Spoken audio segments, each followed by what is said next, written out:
శుక్లాంబరధరం విష్ణుం శశివర్ణం చతుర్భుజం ప్రసన్నవదనం ధ్యాయేత్ సర్వవిఘ్నోపశాంతయే అగజానన పద్మార్కం గజానన మహార్నిశం అనేకదంతం భక్తానాం ఏకదంతముపాస్మహే.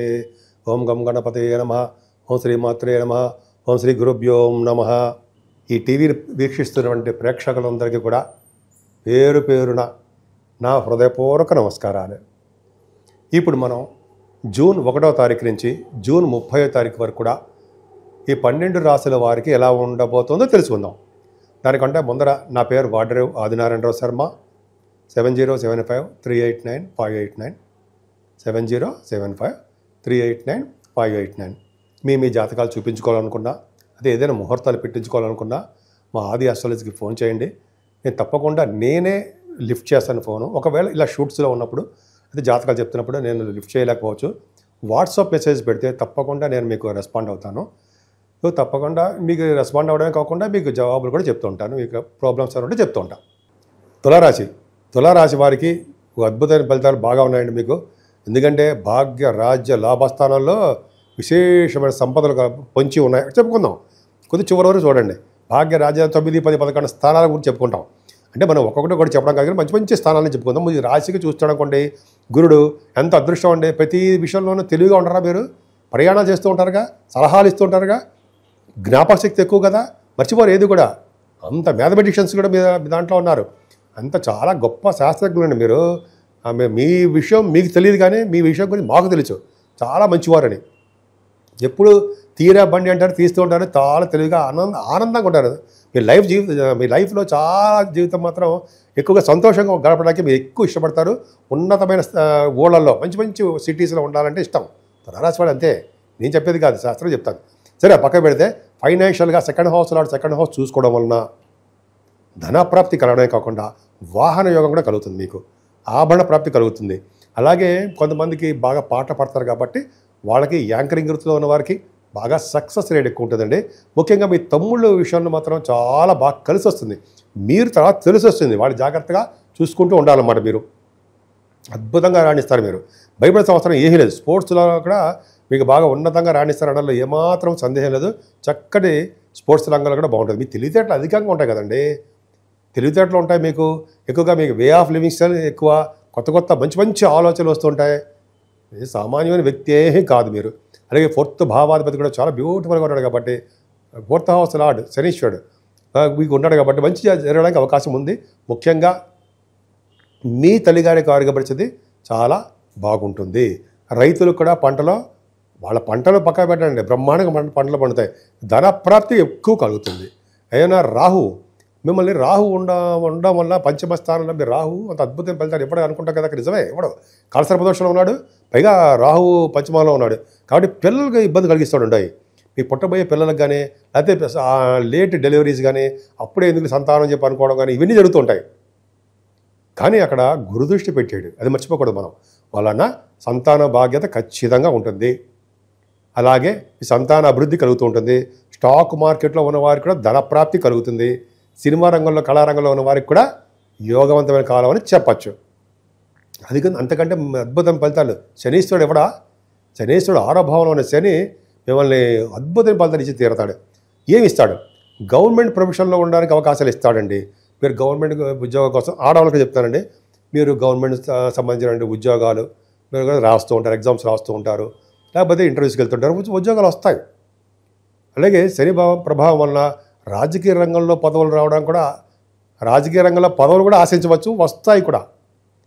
అంతే కదండి. మీరు విదేశాలకు వెళ్ళడానికి స్టాంపింగ్ అవ్వడము, 6వ భావాల్లో శని ఉండడం వల్ల జలతత్వ రాశిగా ఉన్నాడు, జాగ్రత్తగా ఉండాలి. నీటి మీద ప్రయాణం చేసేటప్పుడు మాత్రం జాగ్రత్తగా ఉండాలి. నీటి వల్ల ప్రమాదాలు జరుగుతాయి అనడం సందేహం లేదు. అందరికీ కాదండి, కొంతమందికి ఉంటాయి. ఏదైనా శుక్రుడు ఉన్నాడు సరే, శుక్రుడు 7వ స్థానం, శుక్రుడు కళారంగంలో బాగా రాణిస్తాడు మీరు. అంతేకాని చక్కటి వస్త్రాలు, ఆభరణాలు భాగ్యం మీకు ఉండి తీరుతుంది. అందరికీ కాదండి, మీ జాతకాల రీత్యా ఆధారపడి ఉంటుంది. వివాహాలు, శుభకార్యాలు ఖచ్చితంగా జరగడానికి అవకాశం ఎక్కువ. భార్యాభర్తల యొక్క అనురాగ దాంపత్య జీవితం పర్ఫెక్ట్. అసలు రవిబుధుల గురించి చెప్పాలి కదండి, ఒక దాని తర్వాత ఒకటి చూడండి. రవిబుధుడు 8వ స్థానంలో ఉండడం వల్ల విదేశాల నుంచి ధనప్రాప్తి, అలాగే ఎక్కువ కాలం బతికే అదృష్టము, ఎక్కువ కాలం జీవిస్తారు మీరు. అంతేకాకుండా రవిబుధుల వలన అనారోగ్య సమస్యలు దగ్గరికి రావు. కోర్టు సంబంధించిన లా రిలేటెడ్ సంబంధించిన విషయాల్లో మీరు సక్సెస్ అవ్వడానికి అవకాశాలు ఎక్కువ. రవి బుద్ధుడు సామాన్యమైన కాదండి. మీ రవి 12th హౌస్లో లాభాధిపతి కూడా అయ్యాడు. సో అది పక్కన పెడితే భాగ్యస్థానంలో గురుడు ఒక దాని తర్వాత ఒకటి. భాగ్యస్థానంలో గురుడు ఇంతకుముందు చాలా ఇబ్బంది పెట్టాడు, మీకు హెల్త్ ఇష్యూస్ ఇచ్చాడు. కానీ భాగ్యంలో ఉన్న గురుడు భాగ్యాన్ని ప్రసాదించి తీరుతాడు. భాగ్యం అంటే అదృష్టం, ధనము కాదు, అదృష్టం ప్రసాదిస్తాడు ఆయన. చాలు కదా అదృష్టము. అలాగే రవి బుధులు ఉన్నారు. రవి బుధులు కూడా భాగ్యస్థానం ఉన్నారంటే ఉన్నతమైన విద్య వస్తుందండి. ముఖ్యంగా భాగ్యస్థానంలో గురుడు వల్ల వేదశాస్త్రం, ఆగమశాస్త్రం ఇవన్నీ బాగా వాళ్ళు శాస్త్ర పాండిత్యం బాగా డెవలప్ చేసుకోవడము, వాళ్ళ యొక్క భవిష్యత్తు బాగుండడము, ధన ప్రాప్తి కలగడము జరుగుతుంది. రవి బుధుల వలన విదేశ పర్యటన చేస్తారు, చదువుల రీత్యా విదేశాలు వెళ్తారు. బుధ గురుల వలన మీకు బాగా యాస్ట్రాలజర్ సంబంధించిన వారు కానీ, లేకపోతే గణిత శాస్త్రజ్ఞులు ఇంజనీరింగ్ విభాగంలో కానీ, ఆడిటర్స్ వీళ్ళందరూ కూడా భాగ్యస్థానం బాగుండాలి కదా. ఇవి బాగుంది, చక్కగా సక్సెస్ అయి తీరతారన్న సందేహం లేదు. భాగ్యస్థానం ఎంత బాగుందంటే పైగా 10th హౌస్ కూడా కుజుడు నీచలో ఉన్నాడు. కుజుడు నీచలో ఉన్నప్పటికీ బుధుడు కలిసాడు. కర్కాటక రాశి అయింది. 10వ స్థానం కర్కాటక రాశి అయ్యింది అంటే డాక్టర్సే వాళ్ళు కరెక్ట్గా, వాళ్ళు కుజుడు ప్రభావం వల్ల కరెక్ట్గా వాళ్ళు ఏం చేస్తారంటే ఆపరేషన్స్ కూడా బాగా సక్సెస్ అవుతారు. ఈ కుజ బుధుల కాంబినేషనే ఆడిటర్స్, మ్యాథమెటిషియన్స్ వీళ్ళకి కూడా మంచి బ్యూటిఫుల్ కలిసి వస్తుందండి. 10వ స్థానం కుజుడు దిగ్బలుడు కదా, ఆయన కొంచెం పవర్ రావాలంటే కుజుడు సుబ్రహ్మణ్య స్థానం పూజ చేయాలి, వేస్తే బ్రహ్మాండంగా సక్సెస్ అవుతారు. కుజకేతువులు ఏంటంటే ద్వితీయాధిపతి 11వ భావం ఉండే మాటల 9, 10, 11 స్థానాల్లో ఎంత బ్యూటిఫుల్గా ఉంది. భాగ్య రాజ్య లాభస్థానాలు 11వ భావంలో కుజుడు ఉండడం వల్ల రియల్ ఎస్టేట్ రంగంలో ఉన్న వారికి చాలా ప్రాఫిటబుల్గా ఉంటుంది. ఇంతకుముందు భూములు అమ్ముడు లేకపోవడమో, లేకపోతే అపార్ట్మెంట్స్ అమ్మలేకపోవడమో, లేకపోతే కొంచెం చిన్న ప్రాబ్లమ్స్ ఫేస్ చేశారు కదండి మీరు. అవునా? నిజమే. కానీ 11వ భావంలో కుజుడితో కలిసిన కేతు రెట్టింపు ఫలితాలు ఇస్తాడు, మీకు డౌటే లేదు. సో ఈ విధంగా 11వ భావంలో ప్రభావాలు కూడా జనరల్గా మీకు మీ భర్త, మీ అన్నయ్యలకు కానీ, మీ భాతృస్థానం ఉంటాం కదా, వాళ్ళకి చాలా బాగుంటుంది. అలాగే అక్కాయిలకి బాగుంటుంది. అలాగే మీరు అనుకున్న ప్రతి పనిలోనూ ముందంజలో ఉండడానికి అవకాశం ఉంది. ఏమైనా సరే ఇంత బ్రహ్మాండంగా ఉందా, కానీ ప్లానెట్స్ ఎక్కడ ఉన్నాయి, రాహుకేతు మధ్యలో ఉండిపోయాయి. ఇలా ఉండిపోవడం వల్ల వాళ్ళు ఇచ్చే ఫలితాలు కూడా చాలా తగ్గిపోతాయండి. మరి ఎంతో ఊహి చేసుకుంటాం, ఎంతో చెప్పేసుకుంటాం. మీ జాతకాల రీత్యా ఆధారపడి ఉంటుంది, అదొకటి. సెకండ్ పాయింట్ రాహుకేతుల మధ్యలో ఉండిపోవడం, అదొక పెద్ద అదొక చిన్న ప్రాబ్లము. అలాగే చిన్న చిన్న ప్రాబ్లమ్స్ ఉండడం వల్ల అందుకనే కాలసర్ప దోషానికి నివారణ కోసం మరింత శుభఫలితాలు రావాలంటే మీరు ఇక్కడికి మన కాళహస్తి వెళ్ళడము, పూజలు రాహుకేతులు పూజ చేయించుకోవడము, లేదా మన దగ్గర ఉన్న దేవాలయాలు సందర్శించడము, సుబ్రహ్మణ్యేశ్వర స్వామి కళ్యాణం కానీ, లేదా స్వామివారి ప్రతిష్ట కానీ, స్వామివారికి నిరంతరం పూజ చేయడం చాలా ఇంపార్టెంట్ జూన్లో. సో ఈ విధంగా సుబ్రహ్మణ్య స్వామి ప్రభావం చాలా బాగుంటుంది. ముఖ్యంగా మీ రాశి వారికి భాగ్యస్థానంలో గురుడు ఉండడం వలన అనేకమైన విద్యలో బాగా రాణించడము, అలాగే ఇందాక నేను చెప్పినట్టుగానే అపారమైన విద్య, అలాగే కెమిస్ట్రీ అంటారు సరే, కెమిస్ట్రీ రంగం, సైన్స్ గ్రూపులు వాటిలో కూడా మీకు బాగా రాణిస్తారండి. ఆస్ట్రాలజర్స్ వాళ్ళకి ఏంటంటే అసలు జనరల్గా చెప్పాలంటే ముఖ్యంగా సాఫ్ట్వేర్ రంగ ఉద్యోగస్తులు కూడా మంచి ఫలితాలు ఉంటాయి. కాకపోతే కుజ ప్రభావం దశమంలో ఉన్నాడు కాబట్టి గవర్నమెంట్ సంబంధించిన వాళ్ళకి, సాఫ్ట్వేర్ రంగ ఉద్యోగస్తులు కూడా అంత అద్భుతమైన ఫలితాలు బ్రహ్మాండంగా ఉండలేకపోవచ్చు కూడా. కాబట్టి మీరు జాగ్రత్తగా కొద్దిగా కుజుడికి బాగా పూజ చేసుకుంటూ చేయడం వల్ల ద్వితీయ భావాన్ని అటు 7వ భావాన్ని కూడా వృద్ధి చేసేస్తుంటాడు. సుబ్రహ్మణ్యేశ్వర స్వామిని ఎట్టి పరిస్థితుల్లో మర్చిపోకూడదు.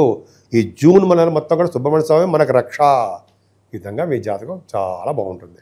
జూన్ నెల మొత్తం కూడా 3 గ్రహాల ప్రభావం ఉంది. ఒకటి శనీశ్వరుడు ప్రభావం మీనరాశిలో ఉండడం, నీటి వలన గండాలు, అలాగే ఫైర్ సంబంధించిన వ్యవహారాలు ఉండము, పిడుగుల వలన గండాలు ఉంటాయి. అలాగే రాహుకేతుల మధ్యలో సర్పదోషం, కాలసర్పదోషంలో ఉండిపోయాయి, సవ్యకాల సర్పదోషంలో ఉండిపోయాయి. అంటే ఈ 3 గ్రహాల మధ్యలో మిగతా గ్రహాలన్నీ కూడా ఉండిపోవడం వలన 12 రాశుల వాళ్ళకి అనుకున్నంత శుభఫలితాలు రాలేకపోతుంటాయి. కాబట్టి మనం రాహుకేతులకు సంబంధించినటువంటి పూజలు చేసుకోవడము, మెయిన్ కాళహస్తి వెళ్ళాలండి. వెళ్ళలేకపోతే మన ఊళ్ళోనే చేసుకుందాం రాహుకేతులు పూజలు. అమ్మవారు మెయిన్ కనకదుర్గ అమ్మవారిని పూజించిన వారికి, గణపతి ఆరాధన చేసేవారికి ఖచ్చితంగా రాహుకేతులలో వచ్చే దోషాలు తగ్గుతాయి. ముఖ్యంగా చాలామంది చెప్తారు కదా, కలియుగంలో అమ్మవారు గౌరీ అండ్ వినాయక, అంటే కలియుగంలో గౌరీదేవిని అంటే అమ్మవారిని, అలాగే వినాయకుడిని పూజించాలి అంటాం కదా మనం. ఖచ్చితంగా కలియుగంలో పూజించాల్సిందే.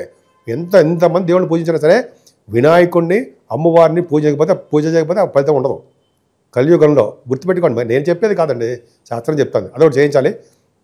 అలాగే శనీశ్వరుడికి తైలాభిషేకాలు బాగా చేసుకోవాలండి. చేసుకోవడం వల్ల మీకు బాగా కలిసి వస్తుంది. ముఖ్యంగా ఆంజనేయ స్వామి వారిని, వెంకటేశ్వర స్వామికి దీపారాధన చేయడము, అఖండ దీపారాధన ధ్వజస్తంభం దగ్గర శనివారం.